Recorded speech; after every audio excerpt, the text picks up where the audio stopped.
This is the Big O Show. This is the Big O Show. All right, there he is, locked and loaded. How you feeling, my man? You feeling good in Montreal? Yeah, I'm doing good. Except, sorry, man, can't do the jalapeno with the churro? No, You're a wimp like me. You can't handle the hot stuff. Can't handle. Yes, my stomach is very, very wimpy. I am a total wuss. My wife looks at me and then she'll bite into a jalapeno and just laugh at me. Yeah, and I'm like, you idiot. Yeah. You can't do this to me. And she's embarrassing me. And she's like laughing. And if I have a bite of the same jalapeno, I need 8 gallons of water. Mm-hmm. You know what I mean? I am terrible with that. So you've got the wussness in you also for the hot stuff. Okay. I do, and like wasabi for sushi. No wasabi. I love sushi, but you'll never catch me. I love sushi too, but no wasabi either. Yeah, that thing will open up.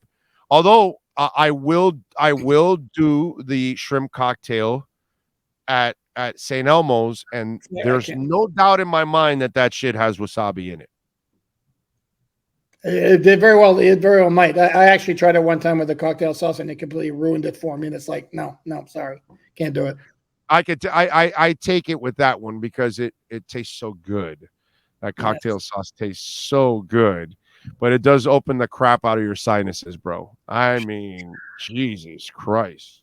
No, and at one morning at the combine this year, they actually brought out big trays of St. Elmo's shrimp in the morning in the big interview room, and much to my chagrin, I was almost crying. All of them were like smothered in the cocktail sauce, and I had to pass on the very kind offer. By the way, what's this stuff that why is trading Cedric Wilson now a story? That's been a story from they've been dying to unload that guy from the second they got Tyreek Hill. How are people making this a story now? Oh, the Dolphins are open to trading Cedric Wilson. Dude, they've been open to trading Cedric Wilson from the second they got Tyreek. They just couldn't because of the cap issues. But that's not a story, bro. But here's what happens is one of the local reporters does a story looking at position by position on offense, and he was looking at the wide receivers, and it's basically a state of the wide receiver position. And in that course, he mentions that the Dolphins would be interested in trading Cedric Wilson. Aggregators all over the place are reading that story and maybe picking up on this for the first time, even though all of us who cover the Dolphins have been screaming from the mountaintops or the rooftops, whatever, the Dolphins would love to dump that contract. And all of a sudden the aggregators see this, oh, look at that story, and then it gets picked up and gets picked up and it gets picked up. And then fan websites pick it up, and all of a sudden it's this thing. Of course, they'd love to trade him. He's got $5 million guaranteed after getting passed on the depth chart last year, catching 12 passes. But guess what? Nobody's giving him anything. But right. I mean, that's journalism in 2023. What are you going to do? Yeah. You're hoping somebody gives you a late pick only because they like the player and they say, okay, he can make us better. And we're not. And it's the same Jalen Ramsey shit. Except it won't even be a third. It'll be a lot less than that. It'll be like a sixth or something like that you're going to get because you're doing it to unload the salary. They're doing it because they know you need to unload the salary, but they're going to get themselves a good receiver and they need one.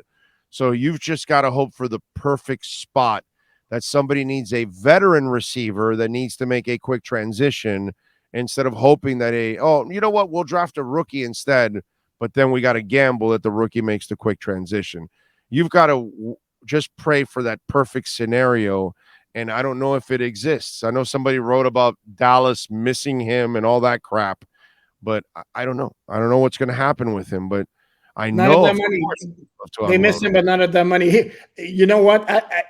I would go as far as to say it could be a case where the Dolphins have to do a swap of late round picks where they're giving the other team the better pick. So let's for example, like a 5 and Wilson for a 6 or a 7, right. Just get rid of the contract. Right. Yeah. That could be it. And let me tell you something. If they have any thoughts of maybe a free agent that's available that they've got to create space for, that may be the move that they have to make. in order to open up the cap space, they may desperately have to get rid of a pick in order to accommodate, that cap space. So yeah, it's just, I just find it funny how people make it a story when it was never a story. It's been a necessity and a luxury for a year now. That's what it's. That's what you get with aggregators who confuse like a statement of fact in a big picture story and decide that it's news, that it's something new. I mean, what are you going to do?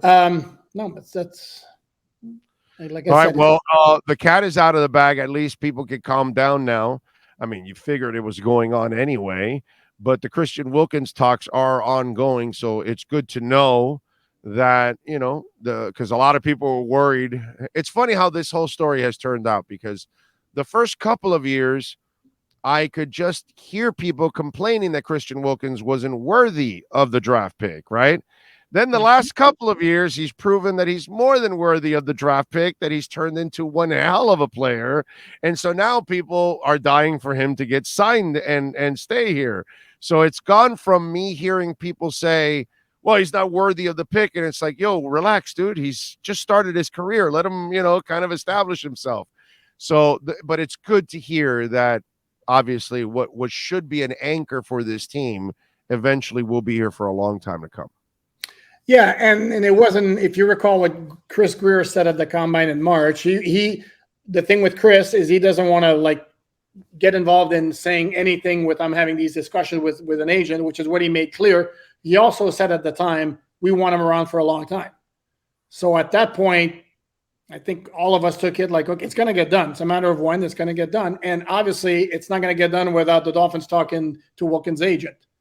Even if Chris is not commenting on that, yes, it's going to happen. And you mentioned like the need to create cap space if the Dolphins want to sign another free agent, which, by the way, may or may not happen until the draft.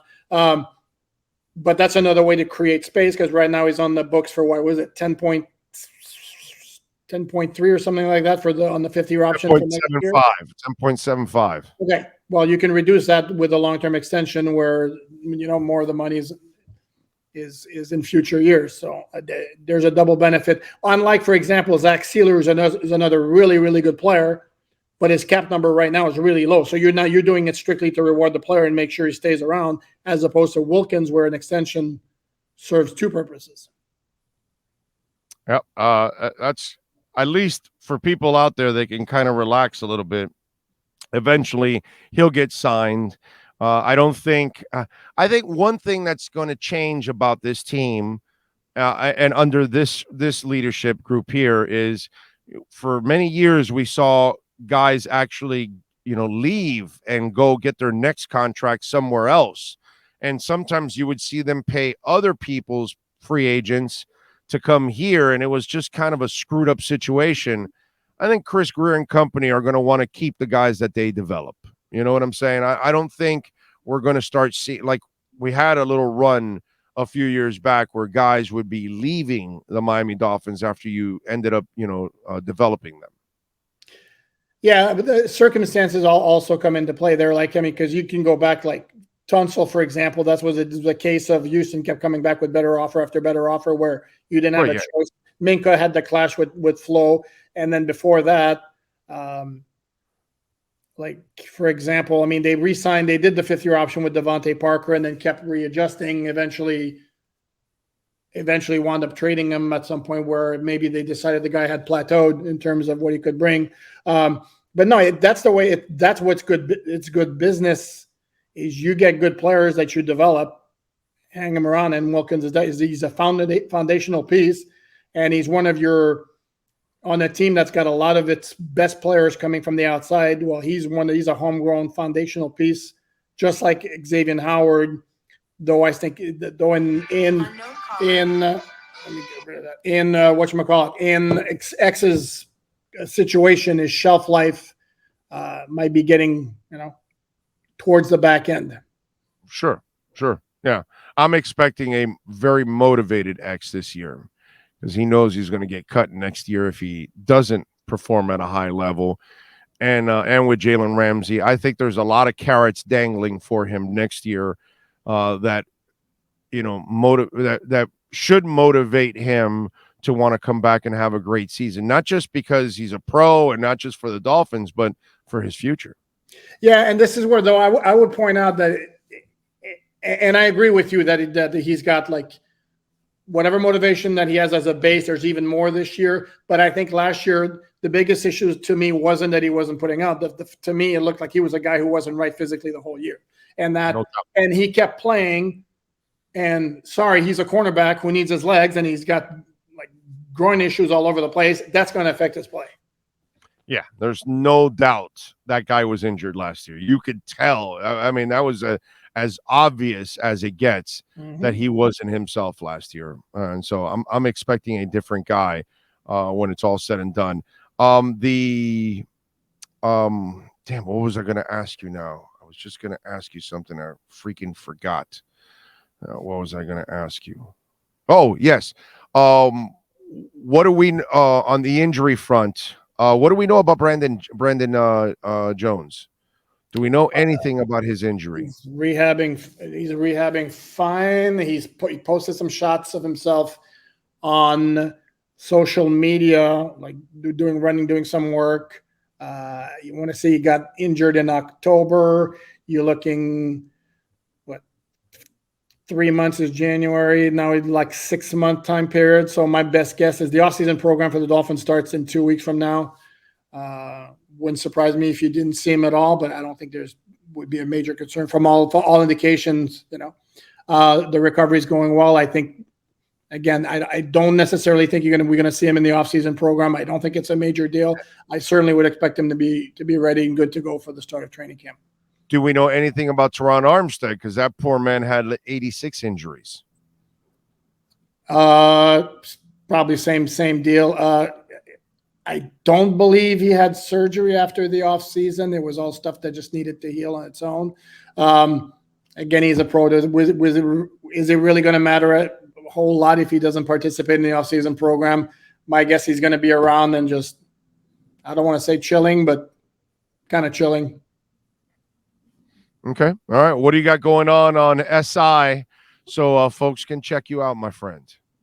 Well, busy day. Just put it up. I got a lot of questions for the mailbag last weekend, so I wound up separating it in 3 parts to not make it every one of them War and Peace. So part 3 went in today. I'm going to have a story later today about the best remaining free agent options at each position on offense and on defense. We're going to continue our series of scouting reports on potential draft prospects, focusing on guys who have been mocked to the Dolphins in the 2nd or 3rd round, and that's a lot of tight ends, a lot of offensive linemen, and then keeping on top of any and all developments that might happen. It's been pretty quiet.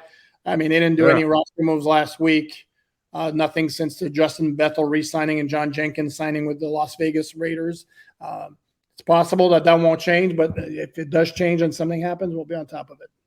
There you go. And follow him on Twitter at Poupart NFL. Alain, as always, my brother, thank you. We will catch up later on in the week, my friend. Appreciate you.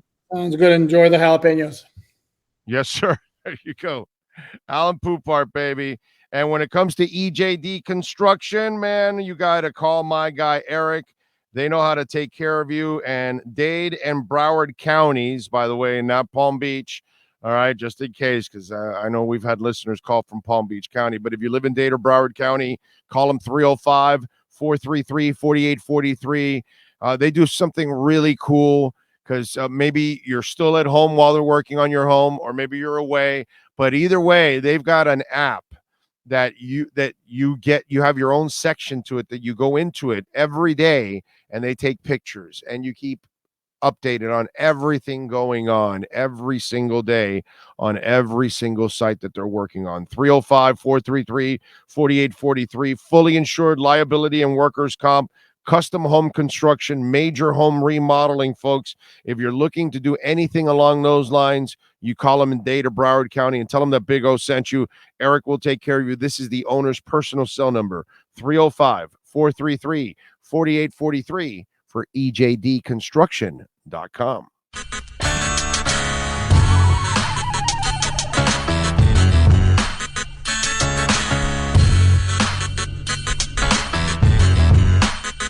is the Big O Show.